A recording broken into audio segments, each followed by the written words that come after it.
Abrimos el segundo bloque y tenemos grandes invitadas ya aquí en la mesa y el tema está planteado, lo dejábamos planteado. Hoy vamos a hablar de la diversidad en el lenguaje y cómo nos vamos metiendo y el lenguaje también diverso, como le llamamos. Está con nosotros Elena Pérez, que es decana de la Facultad de Lenguas. Buenas noches, bienvenida. Muchas gracias por la invitación. Gracias por Buenas venir, noches, Muchísimas encantada. gracias. Rocío Chinelato es estudiante de Derecho de la Universidad Nacional de Córdoba y además secretaria de Género y Derechos Humanos de la FUA. Buenas noches, bienvenida. Hola, buenas noches. Gracias por venir, muchísimas gracias. Y está también con nosotros Sol Minoldo, que es socióloga, investigadora del CONICET, editora de El Gato y la Caja. Buenas noches, bienvenida. Buenas noches. Gracias por venir, muchísimas gracias.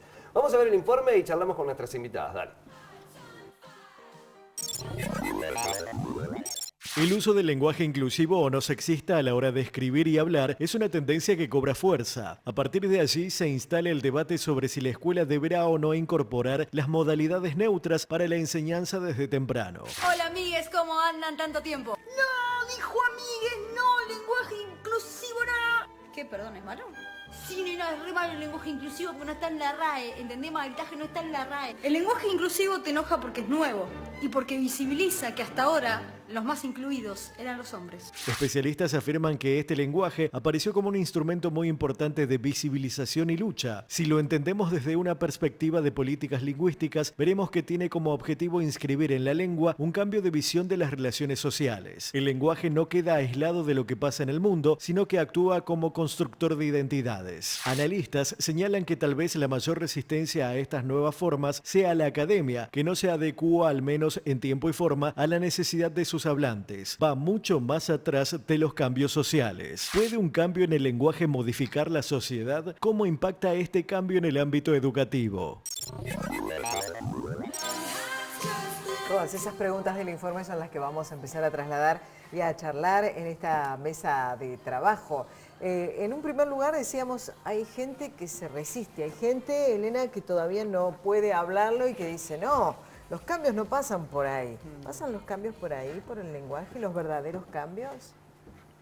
¿Quién podría decir si un cambio en el lenguaje va a provocar un cambio en lo social, ¿no? Esa sería la mayor de las apuestas. Esa sería la mayor de las apuestas, pero poquito a poco probablemente sí se vayan modificando, por lo menos las percepciones que tenemos sobre el otro. Todo este batifondo, todo este lío que han armado los jóvenes ahora en relación con este llamado lenguaje inclusivo, no sexista, nos ha puesto a mirar la forma en que nos relacionamos, nos ha puesto a mirar la forma en que las mujeres estamos en determinadas situaciones, nos ha puesto a mirar otra cosa.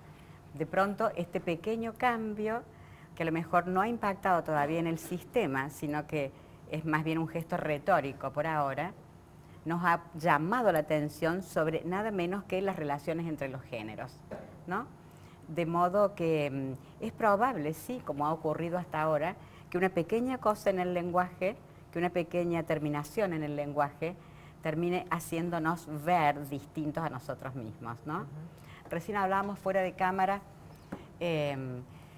cómo en algún momento el movimiento de los derechos humanos de la gente de color, de los afroamericanos en Estados Unidos, acudió la X para reemplazar sus apellidos, ¿no? Y eso es lo que cuenta una película famosa, Malcolm X, por ejemplo. Porque la X ya tiene una historia, que es el mismo gesto que ahora han tomado algunas de quienes usan este lenguaje inclusivo o no sexista, ¿no? Y eso produjo un cambio en las relaciones. Ese fue el comienzo de una marcha hacia una igualdad que todavía no existe en plenitud, pero que por lo menos ha sido reconocida en una parte del derecho, ¿no? De las sociedades donde hay grandes mayorías de color. Mucha gente se pregunta y dice, ¿por qué se eligió la E y no la U, por ejemplo? Teniendo en cuenta que la A puede significar lo femenino y la O lo masculino. ¿Por qué la E? Porque tiene una carga fonética que de alguna manera nos lleva a pensar en algo neutro, en nuestra lengua. Entonces, de algún modo, eso fue tomado y reproducido. Tiene que ver con decisiones que se toman casi de manera intuitiva, no es que alguien se siente a reflexionar y piense en diseñarlo, ¿no? Sino que surgen desde ciertos ámbitos y de la misma manera surgieron intentos de usar otras vocales, pero aquí en Argentina al menos fue la propuesta de la E la que más tuvo buena recepción dentro de ciertos ámbitos políticos al momento de buscar la creación de un genuino genérico, ¿no? Que realmente sea genérico, que no sea un falso genérico como es el masculino. ¿Ustedes consideran que los cambios profundos y verdaderos tienen que ver con el lenguaje o esta es un paso más? Me parece que esto se retrotrae a una cuestión de lucha por la ampliación de derechos y por modificar el orden social preestablecido. Particularmente a mí me toca hablar desde el espacio del movimiento estudiantil, que muy está ligado al movimiento feminista, que ha tenido y está teniendo un auge muy importante. En pocas horas nos vamos al Encuentro Nacional de Mujeres. Y en esto creo que el lenguaje representa la forma en cómo nos expresamos, cómo nos constituimos y cómo tenemos consideración respecto a la otra persona. Entonces, si entendemos el lenguaje como una construcción cultural y colectiva, también a partir de ahí, desde la manera en cómo nos expresamos, estamos marcando una modificación de este orden social que hoy en día sigue reproduciendo desigualdades en los distintos géneros, en las disidencias, la diversidad. Entonces, el lenguaje es un puntapié fundamental para entender la necesidad de que la sociedad siga en el camino de la transformación, que bueno, muchas discusiones este año nos han atravesado y resignifica de alguna manera, ¿no? Digamos, y está bueno. Para mí es fundamental. Digamos, porque le da identidad a quien no se siente representada en ninguna de las dos. Ahora, veíamos recién en el videíto que subí a YouTube que decía, ay, no, bueno, pero la Real Academia no lo aceptó todavía. Digo, es como el primer argumento que sale primero. No, si no está... Y después hablamos y usamos términos o mezclamos, hacemos Spanglish todo el tiempo y no es como que eso no no nos tiene jode tanto y no te problema. genera ruido. Ahora, pregunto, Elena, y conociendo mucho más de cómo funciona la Real Academia y demás, ¿estamos muy lejos de esto? O sea, ¿estamos muy lejos de que se apruebe? Yo creo que sí. De todas maneras, el director de la Real Academia de Española va a estar en Córdoba el lunes 22, así que... Ah, no me digas. Pérez Reverte. No, Darío Villanueva. Darío Villanueva, sí. Será motivo de nota. Será motivo de ¿Y nota. será motivo también de análisis de esta cuestión en el Congreso de la Lengua o no? Seguramente alguna polémica se va a plantear al respecto. Yo voy a salir en defensa de la Academia Española de la Lengua. Va a ser difícil, pero voy a salir en defensa de ella. No, quiero decir esto. Las academias tienen la función, de alguna manera, una función reaccionaria como la tenemos los profesores de lengua. Si uno mira la historia de las lenguas, uno verá que las academias y los profesores de lengua somos elementos retardatarios y que las lenguas evolucionan a pesar de nosotros, a pesar de los académicos. ¿No? Los movimientos donde la lengua realmente se mueve no tienen que ver con la academia ni con la gente que tiene un nivel de instrucción alto. Generalmente son movimientos de otro orden, ¿no? O vinculados a otras luchas en todo caso. No son ni específicamente lingüísticos, ¿no? Ni tampoco específicamente académicos. Las academias por función son organismos que retardan. Son organismos, en algún momento el videíto que pasaron al comienzo lo dijo, ¿no? Es decir, son instituciones que fijan determinados usos, ¿no? Y los ponen ahí en ese lugar que se llama el diccionario, el cementerio, le decía Julio Cortázar, ¿no? Los ponen ahí en ese lugar donde uno acude en busca de un respaldo normativo. Para eso se supone que debe pasar mucho tiempo y muchas cosas. Sí, la incorporación de una voz en el diccionario de la Real Academia Española es un proceso larguísimo. Por empezar, ellos recogen el trabajo de las academias nacionales de cada uno de los países. Hay 23 academias que están afiliadas a la Academia de la Lengua Española, entre ellas la Academia Argentina de Letras. Entonces, la Academia Argentina de Letras hace propuestas de incorporación al diccionario y tiene que usarse por determinado tiempo, tiene que usarse en diferentes registros, tiene que usarse en diferentes ámbitos de la cultura. Ustedes son un elemento importante en eso, los periodistas. Siempre pensé que era a la inversa, digamos, o que, no sé, la Real Academia de alguna manera regulaba y después utilizábamos. No, el cambio es al revés, digamos, se da desde la sociedad, desde el hablante hacia arriba. Así es. Y una vez utilizado, pasó 20 años, es tradición, bueno, reglamentamos, básicamente. Así es. Mira, hemos incidido en la definición de sexo débil, ¿no? Lo que la Academia consignó en un momento como sexo débil fue modificado a partir de una protesta de un colectivo femenino. De modo que somos los hablantes, de algún modo, los verdaderos dueños del idioma, ¿no? Claro. La potestad de modificarlo, la potestad de hacerlo más cómodo, va siendo nuestra. Después la Academia viene y regula, normatiza. Claro. Pero eso pasa con todos los códigos. El Código Civil es igual. El Código Civil va atrás de la gente, ¿no? Cuando el Código Civil dice que te puedes divorciar es porque ya medio país está divorciado.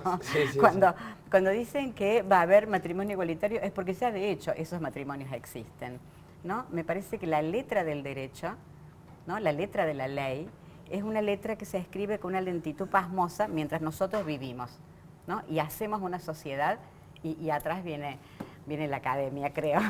Sin embargo, me da la sensación que la Real Academia Española tiene una animosidad con el tema de género, que es curiosa, porque últimamente se ve que empiezan a incorporar palabras que se usan en las redes sociales, visto que empiezan a tener más visibilidad en las redes, digamos, las personas que integran la Real Academia, sentando posturas sobre cómo se dice, por ejemplo, mandar un WhatsApp, ¿no? Cómo se podría escribir de manera correcta. WhatsApp ya está, es cierto, aceptado, está incluido, está sí. aceptado. Es decir que de pronto tienen como mayor agilidad para incorporar ciertos cambios. Y por ejemplo, el otro día vi que la Real Academia Española había en Twitter definido la palabra feminazi, ¿no? Y me pareció llamativo que la palabra feminazi les pareciera que llevaba el suficiente tiempo para definirla y sin embargo las propuestas de usos del lenguaje no sexista llevan décadas y todavía noto que salen a decir que no se puede cuando saben perfectamente que no están en condiciones de decir lo que se puede y lo que no, sino que son los hablantes precisamente quienes van a definir cuál es el rumbo que tome el uso de la lengua. Entonces, me parece que están asumiendo con cierta animosidad un rol que no les corresponde, si bien su rol es descriptivo y hasta cierto punto una referencia normativa, el salir a decir lo que se puede y lo que no se puede. Es cierto que no es lo mismo que cambien palabras, no es lo mismo incorporar un término que incorporar cambios en el uso, que es mucho más complejo. En el caso de esta propuesta con la E, supone un cambio a nivel gramatical, es crear un nuevo género que afecta todos los ámbitos de concordancia de las palabras. Cuando usamos el género femenino o masculino, tenemos que lograr la concordancia con sus adjetivos, hay pronombres, ¿sí?, que corresponden con esas formas, y entonces generar todo eso implica que los hablantes no solamente van a utilizar una palabra que se adecúa fácilmente al lunfardo, sino que tienen que aprender normas para utilizarlo. Eso complica muchísimo la situación y de alguna manera sería esperable que la Real Academia espere muchísimo antes de dar el paso de reconocerlo. Pero de ahí a salir constantemente, a hablar en contra, me parece que habría como un paso, ¿no? Una diferencia, que nos habla de algo más reaccionario desde lo ideológico. O sea, lo que vos planteás es como que sería en algún punto decir no y no, digamos, y a su vez estigmatizarlo tal vez. Totalmente, volverse una voz activamente en contra. La militancia. Casi. Militancia. ¿Rocío? Sí, yo creo que más allá de lo que plantee la academia, creo que esta discusión sobre el lenguaje inclusivo se fundamenta en esto que yo mencionaba antes, en qué es lo que buscamos visibilizar a través de este cambio. Me parece que no es menor que durante este año se esté discutiendo con tanta intensidad cuestiones vinculadas al género y las disidencias como la Ley de Educación Sexual Integral, la cuestión sobre la legalización del aborto seguro, legal y gratuito. Me parece que todo esto nos permite, de una u otra manera, repensar estos grandes temas sociales que son deudas incluso. Y en definitiva, yo como estudiante de Derecho, a lo largo de la historia, ningún derecho se ha cedido o se ha reglamentado por mera voluntad de las autoridades o de las instituciones que históricamente en nuestro país y alrededor del mundo siempre fueron conducidas por hombres en lo general. Hoy vemos en la universidad todavía hemos tenido una sola rectora, en distintos órganos, bueno, tenemos a muchas decanas, pero sin lugar a dudas las instituciones tienen este dejo de desigualdad, de cultura machista, por lo cual irrumpir con esta nueva forma de hablar y de expresarnos y entendernos, sin lugar a dudas va a traer aparejado que pongamos el foco también en ver qué otras desigualdades nos siguen incidiendo. Claro. Entonces, más allá de lo que diga la academia, que seguramente vamos a llegar a este debate el año que viene, creo que es importante que pensemos qué trae aparejado esta discusión. Claro. Bien, ¿ustedes hablan con él? Sí, yo sí. ¿Sí? ¿Resulta fácil? Al principio me resultaba muy difícil porque ya soy medianamente grande y lo que pasa es que la forma en que hablamos la aprendemos de re chiquitites, entonces es algo que casi hacemos de forma automática. Entonces me era mucho más fácil quizás cuando escribía que cuando lo hablaba, que es mucho más espontáneo, tenés menos tiempo para premeditar. Pero el hecho de que mis amigues hablen con la E hizo que se me hiciera más familiar y de pronto me empezó a pasar que cuando escucho hablar con falso genérico, adentro de mi cabeza Ya empieza. se rehace. Ya empieza el ruido, claro, ya empieza, sí. Es como a la inversa, ¿no? Es de lo que le pasa a casi todas las personas. Claro. Yo creo que lleva un ejercicio mental un poco mayor que hablar como estamos acostumbrados. Pero sin lugar a dudas, cuando pensamos qué palabra podemos utilizar como de cambio, por ejemplo, a la hora de hablar de los alumnos, pensemos que podemos hablar de los estudiantes, ¿no? O de una palabra que verdaderamente nos incluya. Creo que eso también se viene a la discusión de qué otro tipo de palabras podemos utilizar que ya están adecuadas dentro de nuestro lenguaje, caso, claro. Para incluir a todos. Hacer ese ejercicio me parece que es fundamental y más aún, por ejemplo, tanto a Elena como a mí que nos toca, bueno, vos también estás dentro del esquema de la universidad, formar a los futuros profesionales que el día de mañana esperamos que tengan perspectiva de género también, ¿no? Como decía recién Sol, el lenguaje se aprende y se interioriza, ¿no? Cuando uno aprende una lengua nueva hace un esfuerzo de cognición increíble, ¿no? Y viste, cuando vas a hablar en un idioma que no es el tuyo, estás todo el tiempo pensando qué vas a decir, no te sale tan rápido como tu propia lengua. Entonces, los que tenemos ya varias décadas, para mí la O es tan inclusiva como la A, por ejemplo, ¿no? Entonces, cuando yo digo vamos a convocar a artistas, me gusta, no sé, o vamos a convocar violinistas, a mí no se me ocurre que esa A no incluya a los hombres, no se me ocurre. Por mi cabeza no pasa que la A no incluya a los hombres ni que la O no incluya a las mujeres. Entonces, en mi esquema mental, el lenguaje en O y en A es tan inclusivo como el lenguaje con E. De alguna forma, me parece que esto tiene que ver con nuevas generaciones, o por lo menos ha empezado como un fenómeno de nuevas generaciones, se empieza a extender el uso. Todavía algunos profesores resisten, otros no tanto. Por ahí algunos maestros resisten, otros no tanto. Es decir, me parece que estamos en un momento quizás bisagra, donde algunos acompañan rápidamente este movimiento de cambio y donde otros estamos resistiendo, no por una cuestión de que no nos parezca que la situación de la mujer y eso, simplemente porque creemos que este es el lenguaje que nos incluye, ¿no? Y damos la lucha en otros frentes y estamos en nuestros respectivos lugares, creemos trabajando por lo que hay que trabajar. Pero el hecho de que uno sienta que la O incluye la mujer o que la A incluye el hombre, no significa que no pueda escuchar otras lenguas, ¿no? Me parece que ese es el punto. Yo hablo mi propia lengua y ella me entiende y yo entiendo cuál es su lengua. Y a lo mejor esa lengua funciona como está funcionando el pañuelo que tiene atado en su muñeca.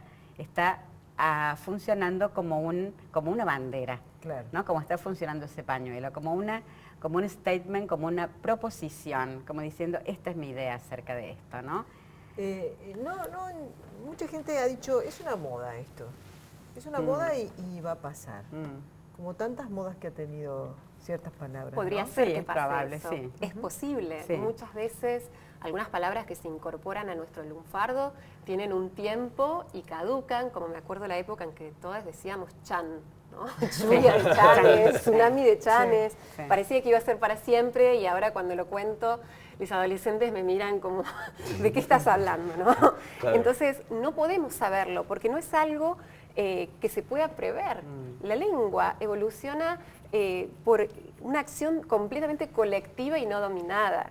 Es verdad que aquí hay una iniciativa puntual de personas que quieren proponerlo premeditadamente que se empiece a utilizar. Entonces muchas veces la respuesta que recibimos es, no se puede promover. Bueno, poder se puede. No tenemos garantizado el éxito, pero poder se puede. Y aún si no tuviéramos el éxito garantizado, hoy estamos hablando acá de esto y como decía ella recién, nos permite ponernos a pensar por qué hay un problema en todo caso en nuestra manera de hablar. Nos hace pensar en esas relaciones de género, en si hay asimetrías, en qué pasa, en que nos tengamos que definir como mujer o varón y que eso de alguna manera determine los roles y las preferencias y los mandatos que vamos asimilando desde que somos muy pequeñites, incluso mucho antes de que nuestros cuerpos puedan tener una función reproductiva. Entonces, el borrar esa marca de género para referirnos a las personas no solamente es para empezar a poner en cuestión el orden de género actual, es también para poner en cuestión que tengamos que ordenarnos por géneros, que tengamos que pensar y definirnos en un estereotipo, y de alguna manera eso nos abre a pensar otras identidades que se puedan definir de una manera menos cerrada, menos encasillada en uno u otro, y quién sabe, hasta puede ayudar a que seamos más tolerantes con personas que no encajan en el esquema binario de forma plena o que quieren ir de una a otra identidad, ¿sí? Sin que haya una adecuación al esquema de lo que es una correspondencia biológica. Pensaba que a lo mejor en un futuro se sanciona la ley de despenalización del aborto y ya no va a tener sentido a lo mejor el pañuelo verde. Exactamente. Claro, las banderas que van. Mira, pensaba en lo que decía respecto del sexo, Sol, recién. Yo he llenado formularios ya en algunos países del exterior donde las casillas para el sexo son femenino, masculino, prefiero no decirlo, ¿no? Entonces tenés una opción donde vos decidís no encasillarte en ninguna de las dos. Esa tercera opción, que todavía en la Argentina me parece que no ha aparecido en los documentos públicos, pero es una opción que apunta a esa libertad.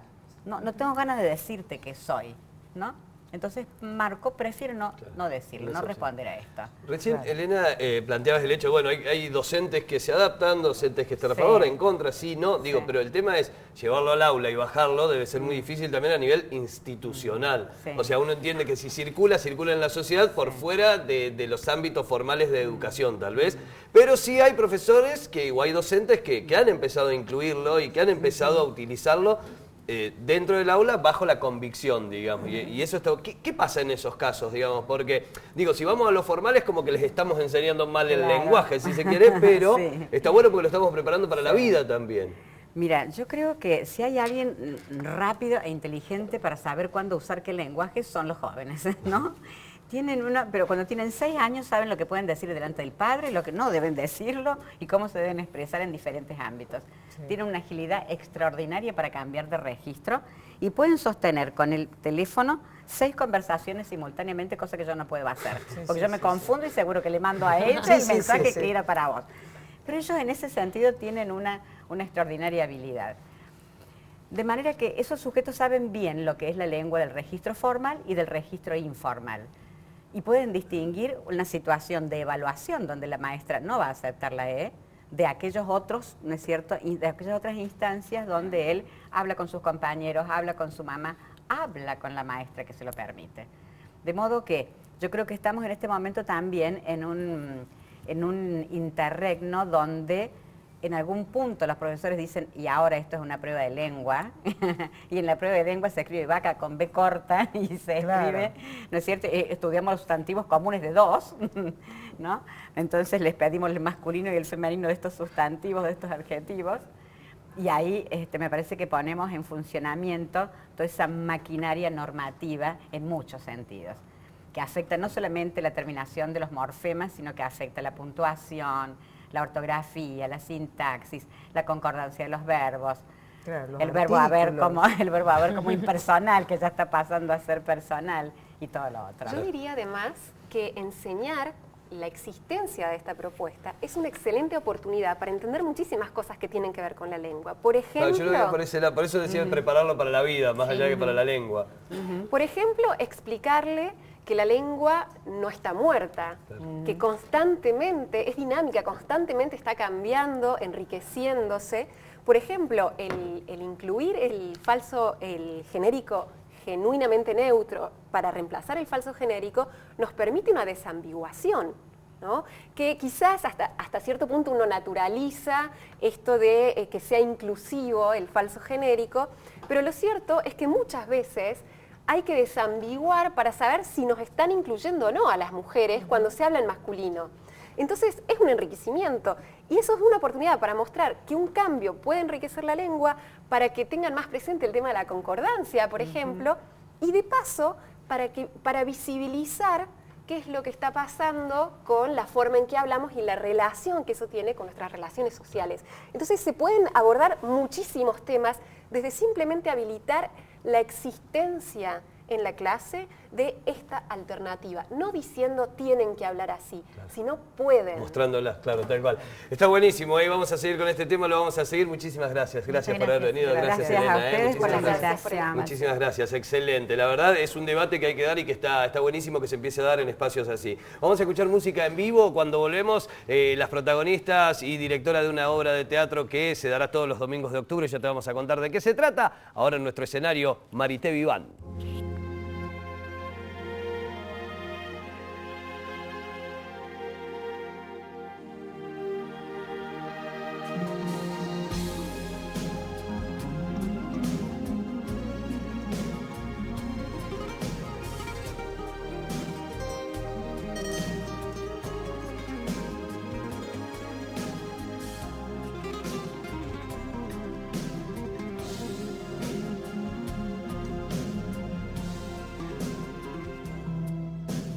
Jamás oíste tú hablar de mí. En cambio yo seguí pensando en ti. De toda esa nostalgia que quedó, tanto tiempo ya pasó y yo nunca te olvidé. Cuántas veces yo pensé en volver y decir que de este amor nada cambió, pero mi silencio fue mayor y en la distancia muero día a día sin saberlo tú. El resto de este nuestro amor quedó muy lejos, olvidado para ti. Viviendo en el pasado aún estoy, y aunque todo ya cambió, sé que no te olvidaré. Cuántas veces yo pensé en volver y decir que de este amor nada cambió, pero mi silencio fue mayor y en la distancia muero día a día sin saberlo tú. Pensé dejar de amarte de una vez, fue algo tan difícil para mí. Si alguna vez, mi amor, piensas en mí, ten presente al recordar que yo nunca te olvidé. Cuántas veces yo pensé en volver y decir que del amor nada cambió, pero mi silencio fue mayor y en la distancia muero día a día sin saberlo tú.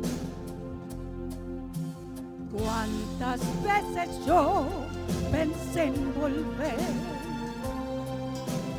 y decir que de este amor nada cambió, pero mi silencio fue mayor y en la distancia muero día a día.